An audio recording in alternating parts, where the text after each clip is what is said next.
दर्शकबिन नमस्कार। केन्द्रबिन्दु अनलाइन टिभीबाट हरेक दिन बेलुका प्रसारण हुने केन्द्रबिन्दु न्यूजमा तपाईँ सम्पूर्णलाई स्वागत गर्न चाहन्छु। म छु सिमरन स्याङ तामाङ। केन्द्रबिन्दु न्यूजमा हामी दिनभरिका टप 5 खोजमूलक तथा महत्त्वपूर्ण समाचारहरू सम्प्रेषण गर्ने गर्छौं। सुरु गरौँ आजका समाचारहरूका प्रमुख शीर्षकहरूबाट। 6 महिनापछि बसेको नेकपाको बहुप्रतीक्षित स्थायी कमिटिको बैठक सम्पन्न। 7 एजेन्डा तय। 12 गते पुनः बैठक बस्ने। थला परेको व्यवसायलाई सहयोग पुग्ने गरी मौद्रिक नीति ल्याउने राष्ट्र बैंकको तयारी। कोरोना संक्रमणको जोखिम न्यून भए मात्र सरकारले लिएको आर्थिक विकासको लक्ष्य पूरा हुने गभर्नरको भनाई। एमसीसी बारे नेकपा नेताहरूको आफ्नै अडान। पक्षमा कांग्रेस, विपक्षमा राप्रपा। समयमा द्वन्द्वकालीन घटनाहरूको व्यवस्थापन गर्न नसके देश संकटमा पर्ने विज्ञहरूको चेतावनी। देशका उच्च पदस्थ 9000 व्यक्ति संयुक्त राष्ट्र संघका निगरानीमा रहेको उल्लेख। र एसईई मूल्याङ्कन सम्बन्धी कार्यविधि सार्वजनिक। विद्यालयले आन्तरिक मूल्याङ्कन गरी 20 असार भित्र प्राप्ताङ्क उठाउनु पर्ने। जस्तै परिस्थितिमा पनि होन्डा छ सधैँ तपाईसँगै। त्यसैले अब होन्डा हुनेछ तपाईसँग मात्र 1 रुपैयाँको डाउन पेमेन्ट वा 1 रुपैयाँको इएमआई वा 1% इन्ट्रेस्ट रेटमा। थप जानकारीका लागि यी नम्बरमा कल गर्नुहोस् वा माथि दिएको लिङ्क क्लिक गर्नुहोस्। होन्डा छ सधैँ तपाईसँगै। आफू पनि बचौं, अरूलाई पनि बचाऊ। आजै नेपाल लाइफमा जीवन बिमा गरौँ।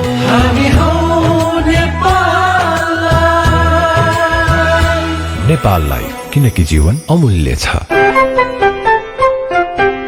आजको बुलेटिन सुरु गरौँ कोरोना भाइरसको विश्वव्यापी महामारीको अपडेटबाट। विश्वभर कोरोना भाइरस संक्रमितको संख्या 93,88,000 नाघेको छ भने संक्रमणबाट मृत्यु हुनेको संख्या 4,80,000 नाघेको छ। त्यस्तै 50,76,000 भन्दा बढी निको भएर घर फर्किएका छन्।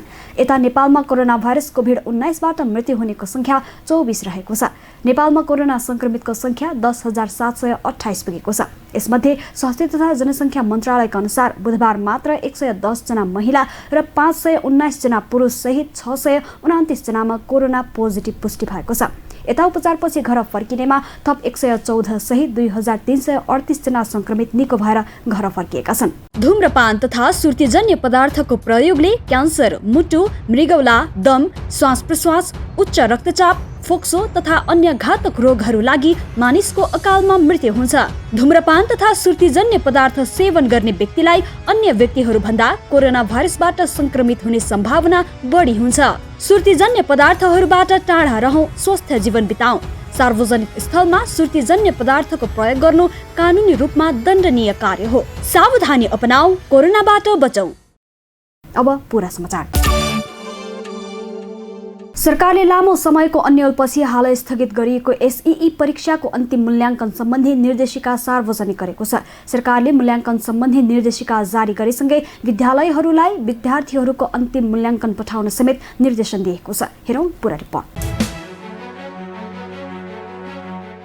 राष्ट्रिय परीक्षा बोर्डले कोरोना भाइरसको महामारीका कारण एसईई दिन नपाएका विद्यार्थीहरूको अन्तिम मूल्याङ्कन बुझाउनु पर्ने निर्देशन दिएको छ। जेठ 28 गतेको मन्त्री परिषदको बैठकले विद्यालयको अन्तिम मूल्याङ्कनको आधारमा नतिजा निकाल्ने निर्णय गरेसँगै बोर्डले हालै अन्तिम मूल्याङ्कन विवरण सम्बन्धित विद्यालयहरूले शिक्षा विकास तथा समन्वय इकाइमा पठाउनु पर्ने निर्देशन दिएको हो। विद्यालयले पठाएको मूल्याङ्कन विवरण सम्बन्धित शिक्षा विकास तथा समन्वय इकाइले प्रमाणित गरी राष्ट्रिय परीक्षा बोर्डमा पठाउने र बोर्डले आवश्यक कार्यविधि निर्माण गरी परीक्षा फल तयार गर्ने, प्रमाणीकरण गर्ने र प्रमाणपत्र जारी गर्ने बताइएको छ।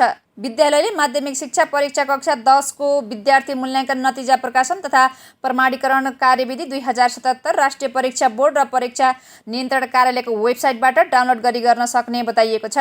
विद्यालयहरूले अनिवार्य रूपमा माध्यमिक शिक्षा परीक्षा कक्षा 10 को विद्यार्थी मूल्याङ्कन नतिजा प्रकाशन तथा प्रमाणीकरण कार्यविधि 2077 को अनुसूची 2 मा भएको समष्टिगत फारम मात्र प्रयोग गरी अन्तिम मूल्याङ्कन विवरण तयार पार्नु पर्नेछ।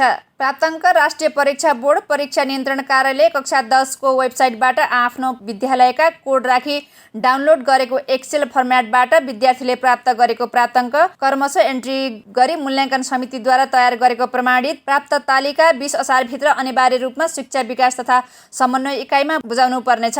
आवेदन फारममा भएको विवरण, सिम्बोल नम्बर, नाम, थर, जन्ममिति तथा स्वैच्छिक विषय फरक परी सच्याउनु परेमा शिक्षा विकास तथा समन्वय इकाइ मार्फत परीक्षा नियन्त्रण कार्यालयमा सम्पर्क गर्नुपर्ने नयाँ निर्देशनमा उल्लेख छ। समयमै द्वन्द्वकालीन घटनाहरूको व्यवस्थापन गर्न नसके देश ठूलो सङ्कटमा पर्ने विज्ञहरूले चेतावनी दिएका छन्। संसदको महिला तथा सामाजिक समितिमा बोल्दै विज्ञहरूले संयुक्त राष्ट्र सङ्घले सम्पूर्ण गतिविधिहरू नजिकबाट नियालिरहेको उल्लेख गर्दै द्वन्द्वकालीन घटनाहरूको व्यवस्थापन समयमै गर्नुपर्ने बताएका हुन्। हेरौँ पुरा समाचार। संसदको महिला तथा सामाजिक समितिका विज्ञहरूले द्वन्द्वकालीन घटनाहरू समयमा व्यवस्थापन गर्नुपर्ने बताएका छन्। विज्ञहरूले यसबारेमा संयुक्त राष्ट्र सङ्घले द्वन्द्वकालीन समयमा विभिन्न क्षेत्रका नेतृत्वकर्ताको गोप्य सूची तयार गरेकाले तत्काल सङ्क्रमणकालीन न्यायलाई टुङ्गोमा पुर्याउन नसके देश सङ्कटमा पर्ने बताएका छन्। समितिमा बोल्दै सत्य निरूपण तथा मेलमिलाप आयोगका पूर्व अध्यक्ष डाक्टर सूर्यकिरण गुरुङले सुरक्षा निकायको प्रमुख, निजामती सेवाका उच्च पदस्थ अधिकारी तथा द्वन्द्वकालीन समयका राजनीतिक नेताहरू लगायत 9000 को सूची संयुक्त राष्ट्र सङ्घले गोप्य रूपमा तयार पारेको उल्लेख गर्दै समयमै सङ्क्रमणकालीन न्यायलाई टुङ्गो लगाउन नसकी देश सङ्कटमा पुग्ने बताएका हुन्। सुरक्षा निकायका प्रमुखहरू, निजामती सेवाका उच्च पदस्थ व्यक्तिहरू, त्यतिखेरको विद्रोही दलका नेताहरू र यो प्रकारले त्यतिखेरका चाहिँ भनौँ राजनीतिक दलका नेताहरूको बारेमा संयुक्त राष्ट्र सङ्घले भेटिङ लिस्ट भन्छौँ हामीहरू 9000 को चाहिँ उहाँहरूले चाहिँ तयार गर्नुभएको छ र भोलिको दिनमा यो विषयलाई हामीले टुङ्ग्याएनौँ भने ठुलो सङ्कट चाहिँ आउने म देखिरहेको छु। सङ्क्रमणकालीन न्यायलाई राज्यले फौजदारी कानुनका आधारमा अगाडि बढाउनु उपयुक्त नहुने गुरुङको भनाइ छ। सही द्वन्द्व पीडित पहिचान गरी राज्यले आवश्यक सेवा सुविधा प्रदान गरी समस्या समाधानका लागि अगाडि बढ्नुपर्ने गुरुङ बताउँछन्। जघन्य अपराध बाहेक अन्य घटनाहरू मेलमिलाप र क्षमादानका आधारमा अगाडि बढाउन सकिने गुरुङको भनाइ छ। लैङ्गिक समानता तथा सामाजिक समावेश विज्ञ पिङ्की सिंह राणाले परिवर्तनका लागि हजारौँले बलिदान दिए पनि अझै परिवर्तनको महसुस जनताले गर्न नपाएको बताइन्। ग्रामीण क्षेत्रमा जनताले परिवर्तनको महसुस गर्न नसक्दा पुनः द्वन्द्व उत्पन्न हुने चिन्ता राणाको छ। पछिल्लो चरणका गतिविधिहरूले देशलाई पुरानै अवस्थामा पुर्याउन सक्ने सङ्केत देखिएको उल्लेख गर्दै उनले अन्तर्क्रियात्मक कार्यक्रम मनोपरामर्शका कार्यक्रम सञ्चालन गर्नु आवश्यक रहेको बताइन्। परिवर्तन हामीले के ल्याउन सक्यौँ त? यत्रो द्वन्द्व भयो, यत्रो मान्छेको मृत्यु भयो, यत्रो अझ पनि पीडित भइरहेको छन्। हामीले त्यो चेन्ज ल्याउन खोजेको छौँ, ट्रान्सफर्मेसन ल्याउन खोजेको, त्यो चाहिँ नि अझ पनि नदेखेको अवस्था छ। र डर के छ, यो फेरि रिपिट हुन्छ। किन अहिले जसरी हामी युवाहरू देख्दै आइरहेका छौँ, त्यो हामीले त्यो पनि एउटा लक्षण हो। यही कुरा हामी गाउँ गाउँमा गएर सुन्यौँ भने हजुरले पनि सुनिराख्नु भएको छ। धेरै चाहिँ नि परिवर्तन आउन नसकेको कारणले कन्फ्लिक्ट द्वन्द्व फेरि अर्को नआउला भन्ने धेरै हाई रिस्क पनि छ। र त्यसको लागि हामीले चाहिँ नि एउटा अन्तर्पुस्ता संवादहरूको कार्यक्रमहरू र पोस्ट ट्रोमेटिक स्ट्रेस डिसअर्डर्स मनोसामाजिक परामर्शका कार्यक्रमहरू, जो पीडित थियो उहाँहरू अहिलेसम्म पनि पीडित हुनुहुन्छ। समिति बैठकमा सांसद नारायण खतिवडाले राष्ट्रिय तथा अन्तर्राष्ट्रिय गैर सरकारी संस्थाहरूले खाटो बसेको घाउलाई निको बनाउनुको साटो उप्काउने काम गरिरहेको बताए। शान्ति प्रक्रियामा द्वन्द्व व्यवस्थापनका लागि कसरी अगाडि बढ्ने भन्ने कुराहरू अहिलेसम्म विज्ञहरूबाट आउन नसकेको उनको भनाइ छ। अर्का सांसद हिरा गुरुङले जुनसुकै व्यक्ति भए पनि द्वन्द्वकालीन घटनाका दोषीहरूलाई कारबाही हुनुपर्ने बताए। राज्यले अझै पीडितहरूलाई उचित राहत दिन नसकेको उल्लेख गर्दै उनले हरेक क्षेत्रमा सेवा सुविधा र राहत दिने गरी व्यवस्था गर्नुपर्ने बताए। एमसीसी सम्झौता कार्यान्वयन गर्ने मिति नजिकिँदै गर्दा नेताहरूले आआफ्नै अडान राख्न थालेका छन्। एमसीसी सम्झौता कार्यान्वयनमा आउने अन्तिम मिति असार 16 नजिकिँदै गर्दा सत्तापक्ष दल नेकपा भित्रै पनि दुईधार देखिएको छ। प्रधानमन्त्री एवं पार्टी अध्यक्ष केपी शर्मा ओली सम्झौता कार्यान्वयनमा लैजाने पक्षमा छन् भने कार्यकारी अध्यक्ष प्रचण्ड यथास्थितिमा पास गर्न नसकिने पक्षमा उभिएका छन्। काङ्ग्रेस आफ्नो पालाको सरकारले गरेको सम्झौतालाई उपेक्षा भएको भन्दै चाँडै पास गर्नुपर्ने अडानमा छ भने राप्रपाले यथास्थितिमा एमसीसी पास गर्न नसकिने अडान राख्दै आएको छ। हेरौँ यसै विषयमा तयार पारिएको यो रिपोर्ट। अमेरिकी सहयोग परियोजना मिलेनियम च्यालेन्ज कर्पोरेसन एमसीसी पारित गर्ने वा नगर्ने भन्ने विषयमा बहस जारी छ। एमसीसी सम्झौता कार्यान्वयन गर्ने वा नगर्ने विषयमा भने सत्ता पक्षका सांसद नै विभाजित छन्। नेकपाका अध्यक्ष एवं प्रधानमन्त्री केपी शर्मा ओली एमसीसी कार्यान्वयन गर्ने पक्षमा छन् भने कार्यकारी अध्यक्ष पुष्पकमल दाहाल प्रचण्ड, वरिष्ठ नेता झलनाथ खनाल, माधव कुमार नेपाल र स्थायी कमिटी सदस्य भीम रावल लगायतका नेता सम्झौता यथास्थितिमा पास गर्न नहुने पक्षमा रहेका छन्। त्यस्तै प्रतिपक्षी दल नेपाली काङ्ग्रेसका सभापति शेरबहादुर देउवा सम्झौता पास गर्नुपर्ने पक्षमा छन् भने राप्रपाका सांसद राजेन्द्र लिङ्गदेन तथ्य नबुझी पास गर्न नसकिने बताउँछन्। यस सन्दर्भमा प्रधानमन्त्री ओलीले सरकारको नीति तथा कार्यक्रममाथि सांसदले उठाएको प्रश्नको जवाब दिँदै आगामी वर्षको नीति तथा कार्यक्रममा एमसीसीमा समावेश गरिएको अन्तर्देशीय प्रसारण लाइन बनाउने योजना जस्केलाबाट नभएर मूल ढोकाबाट ल्याइएको बताउँछन्। यो पछाडिको ढोकाबाट एमसीसी ल्याउन खोजियो, जस्केलाबाट एमसीसी छिराउन खोजियो। म स्पष्ट पार्न चाहन्छु। त्यसकारण यो प्रश्न ट्रान्समिसन लाइन बनाउने भन्ने कुरा हो र ट्रान्समिसन लाइन अनिवार्य ढङ्गले बनाइन्छ। यो पछाडिको ढोकाबाट होइन, अगाडिको ढोकाबाट, जस्केलाबाट होइन, मूल बाटोबाट बनाइन्छ। त्यस्तै संस्कृति पर्यटन तथा नागरिक उड्डयन मन्त्री योगेश कुमार भट्टराईले एमसीसी संसदबाट पारित हुने बताउँदै आएका छन्। सम्झौतामा त इन्डो पेसिफिक भनिएको छैन। इन्डो पेसिफिक अलग्गै कुरा हो होइन, एमसीसी अलग्गै कुरा हो। इन्डो पेसिफिक भनेपछि यो एसिया पेसिफिक क्षेत्रका मुलुकहरूसँग जोडिएको विषय हो। एमसीसी भनेपछि वहाँ ल्याटिन अमेरिकादेखि एसियासम्मका, अफ्रिकादेखि वहाँ एसियासम्मका मुलुकहरू यसमा सामेल छन्। त्यसैले यसलाई एकै ठाउँ जोड्नुपर्ने आवश्यकता छैन। हामी बडा प्रष्ट हो कि नेकपा चाहिँ कुनै पनि अन्तर्राष्ट्रिय सैन्य गठबन्धनमा सामेल हुँदैन। हाम्रो त्यो स्पष्ट नीति हो। त्यस्तै सरकारले ल्याएको आगामी वर्षको नीति तथा कार्यक्रममा बोल्दै प्रमुख प्रतिपक्षी दल नेपाली काङ्ग्रेसका सभापति शेरबहादुर देउवाले नेपाली काङ्ग्रेस नेतृत्वको सरकारले गरेको सम्झौता कार्यान्वयनमा उदासीन भएको आरोप लगाउँदै आएका छन्। अहिलेको सरकारले अघिल्लो सरकारले गरेका हालैसम्मको सबैभन्दा ठुलो सहयोग सन्धि सम्झौता एमसीसीलाई यो सदनबाट पारित गर्ने बारे सरकारको उदासीनता देखेको छ। नीति तथा कार्यक्रममा यसलाई समावेश गरेर गैर जिम्मेदारी र जवाबदेहिताका साथ सरकार अग्रसर हुन सकेको छैन। यही सदनमा प्रस्तुत गरेर पारित गर्ने प्रक्रिया अघि बढाउन माग गर्दछु। नेकपाका प्रतिनिधि सभा मोरङ क्षेत्र नम्बर 1 का सांसद घनश्याम खतिवडाले एमसीसी सम्झौता कार्यान्वयन गर्न नहुने कुनै कारण आफूले नदेखेको बताउँछन्। एमसीसी सम्झौतामा उल्लेख गरिएको अन्तर्देशीय प्रसारण लाइन र बाटो निर्माण गर्दा अमेरिकी सैनिक कसरी आउँछ भन्ने आफूले बुझ्न नसकेको बताउँछन्। यो विवाद गर्नेहरूले जान्नुहोस्, मैले एमसीसी को डकुमेन्ट पढ्दाखेरि हामीले सांसदहरूले पनि माग गर्यौँ, कतिपय अङ्ग्रेजी बुझेनौँ होला, यसलाई नेपाली ट्रान्सलेट गरेर ल्याउँ, अङ्ग्रेजी पनि राखौँ। दुईटै भर्सनको पढ्दाखेरि पनि त्यो बिजुलीको तार टाङ्ने कुरा र रोड बनाउने कुराबाट कहाँबाट भारतीय के अरे त्यो अमेरिकी सेना त्यहाँ आउँछ मैले देखिरहेको छैन त्यहाँ। तर नेकपाका स्थायी कमिटी सदस्य डाक्टर भीम रावल सदनबाट एमसीसी सम्झौता अनुमोदन हुन बाँकी रहेको अवस्थामा सरकारको नीति तथा कार्यक्रममा राख्नु अनुचित भएको बताउँछन्। नेपालको राष्ट्रिय हित, स्वाधीनता र अस्मितामा आँच पुर्याउन सक्ने भनी व्यापक रूपमा जनताबाट, राजनीतिक दलका विभिन्न मानिसहरूबाट र बुद्धिजीवीबाट आलोचित मिलेनियम च्यालेन्ज कर्पोरेसनसँगको सम्झौता यस गरिमामय संसदबाट अनुमोदन नहुँदै त्यस अन्तर्गतका आयोजनालाई बजेटमा समावेश गर्ने जस्तो गैर जिम्मेवार कार्य गरिएको छ। यो अत्यन्त अनुचित छ। त्यस्तै गरी यथास्थितिमा एमसीसी कार्यान्वयन गराउने पक्षमा राप्रपा नभएको प्रतिनिधि सभा सांसद राजेन्द्र लिङ्गदेनको भनाइ छ।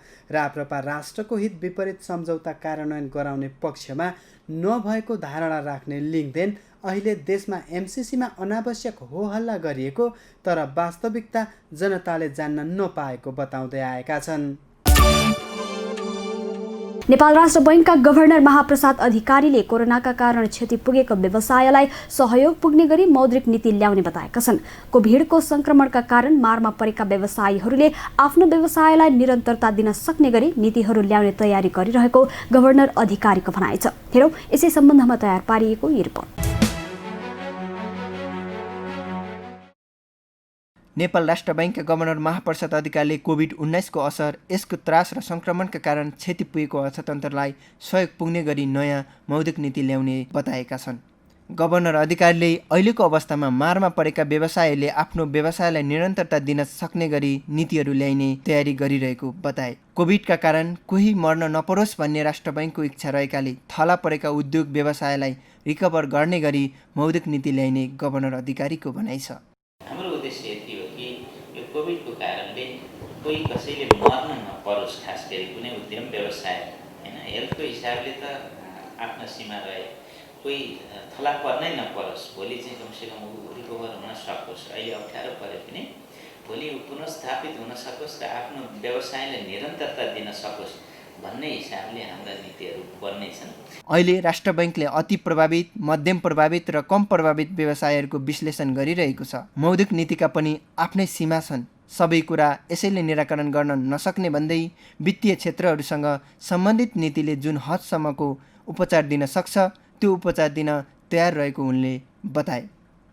सरकारले आगामी आर्थिक वर्षमा 7% आर्थिक वृद्धि दरको प्रक्षेपण गरे पनि कोरोनाको अनिश्चितता नहट्दासम्म आर्थिक वृद्धिको टुङ्गो नहुने अधिकारीको भनाइ छ।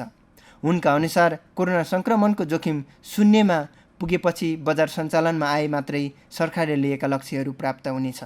अहिलेको बजारले प्रशस्त तरलता बेहोरिरहेको भन्दै बैंकिङ संस्थाहरूसँग लिक्विड इक्विपमेन्टहरू पनि त्यत्तिकै मात्रामा रहेको गभर्नर अधिकारीले बताए। राष्ट्र बैंकले रिफाइन्स लगायतबाट पनि ठूलो रकम सपोर्ट गर्न लागेको छ।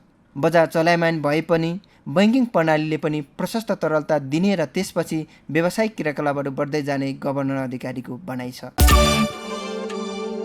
केन्द्रबिन्दु समाचारमा अब टप 1 समाचारको पालो। मङ्सिरपछि पहिलो पटक आज नेकपा स्थायी कमिटीको बैठक सम्पन्न भएको छ। पटक पटक स्थायी समितिका सदस्यहरूले बैठक बस्न आग्रह गर्दै आए पनि अन्तिम समय आएर रोकिँदै आएको थियो। तर बुधबार भने 7 नयाँ एजेन्डा तय गर्दै असार 12 गते अर्को बैठक बस्ने गरी बैठक सम्पन्न भएको छ। हेरौँ पुरा समाचार। सत्तारूढ दल नेपाल कम्युनिस्ट पार्टी नेकपाको स्थायी कमिटीको आजको बैठक सकिएको छ। बुधबार बिहान 11:30 बजेदेखि प्रधानमन्त्रीको सरकारी निवास बालुवाटारमा सुरु भएको बैठक अध्यक्ष केपी शर्मा ओली र पुष्पकमल दाहाल प्रचण्डले सम्बोधन गरेर सकिएको प्रधानमन्त्रीका प्रेस सल्लाहकार सूर्य थापाले जानकारी दिए। यस्तै बैठकले छलफलका लागि 7 एजेन्डा पनि तय गरेको नेकपाका प्रवक्ता नारायण काजी श्रेष्ठले जानकारी दिए। 7 एजेन्डामा वर्तमान परिस्थिति र स्थायी कमिटीको बैठकका सम्बन्धमा अध्यक्ष द्वयको मन्तव्य, कोभिड-19 रोकथाम, नियन्त्रण र उपचारबारे छलफल, सीमा समस्या र समाधान, सरकारका कामको समीक्षा, पार्टी एकताका बाँकी कामहरू, एमसीसी र विविध रहेका छन्। विविधमा रुकुम घटनाको सन्दर्भ, प्रतिनिधि सभामा पेश भएको नागरिकता विधेयक र संसदका सदस्यहरूको तलब भत्ता रहेको छ। कोभिड-19 रोकथाम, नियन्त्रण र उपचारका सन्दर्भमा छलफल गर्ने, तेस्रो नेपालको सीमा समस्या र समाधानका बारेमा, चौथो सरकारको कामको समग्र समीक्षा, पाँचौं पार्टीको कामको समीक्षा र पार्टीको सांगठनिक एकीकरणका बाँकी कामहरूको पूर्णताका बारेमा, छैटौं मिलेनियम च्यालेन्ज कर्पोरेसन अर्थात् एमसीसीका बारेमा र सातौं विविध गरी कार्यसूची तय गरियो। बुधबारको बैठकमा ओलीले अहिलेको परिस्थितिमा पार्टी सरकारको कामकारबाहीबारे सकारात्मक सन्देश जाने गरी आफ्ना सुझाव, आलोचना र जिम्मेवारीपूर्वक छलफल गर्न आग्रह गरेका थिए भने प्रचण्डले पार्टी र देशको परिस्थितिलाई केन्द्रमा राखेर गम्भीरताका साथ छलफल गर्न आग्रह गरेको स्रोतले बतायो। यसअघि गत वैशाख 10मा स्थायी कमिटी सदस्यहरू भीम रावल, सुरेन्द्र पाण्डे, मातृका यादव, टोप बहादुर रायमाझी, अष्टलक्ष्मी साक्य लगायतका 20 जना नेपाल दाहाल पक्षका सदस्यहरूले तत्काल पार्टीको स्थायी कमिटीको बैठक बोलाउन लिखित रूपमा पत्र लेख्दै माग गरेका थिए। स्थायी कमिटीको बहुमत सदस्यले बैठकको माग गरेको 15 दिनभित्र बैठक राख्नुपर्ने नेकपाको विधानमा व्यवस्था गरिएको छ। सोही अनुसार पत्र लेखेको 15 दिन अर्थात् वैशाख 25मा स्थायी कमिटीको बैठक बस्नुपर्ने थियो। तर वैशाख 25 का लागि बोलाइएको बैठक पनि अघिल्लो दिन एजेन्डा तय हुन नसकेको भन्दै अन्तिम समयमा आएर स्थगित गरिएको थियो। त्यस्तै वैशाख 31 मा पार्टी मुख्यालयमा तय भएको बैठक पनि कोरोना भाइरसको जोखिम बढेको भन्दै स्थगित गरिएको थियो। नेकपाको स्थायी कमिटीको बैठक पहिलो पटक मङ्सिर 29 देखि पुस 6 सम्म बसेको थियो। पार्टी विधान अनुसार 3 महिनामा एकपटक स्थायी कमिटीको बैठक बस्नुपर्ने व्यवस्था छ, तर करिब 6 महिनादेखि बैठक बस्न सकेको थिएन। नेकपाको स्थायी कमिटीको अर्को बैठक यही असार 12 गते बिहान 11 बजे बस्नेछ। यतिन्जेल केन्द्रबिन्दु न्युज हेरेर साथ दिनुभएकोमा तपाईँ सम्पूर्णलाई धेरै धेरै धन्यवाद। भोलि पुनः यही समयमा आउने बाचा गर्दै छुटिन चाहन्छौँ। नमस्ते। केन्द्रबिन्दु न्युज हेर्दै गर्नुहोला र नयाँ अपडेटका लागि केन्द्रबिन्दु च्यानललाई लाइक, कमेन्ट र सब्स्क्राइब गर्नका साथसाथै www.kendrabindu.com पनि हेर्दै गर्नुहोला।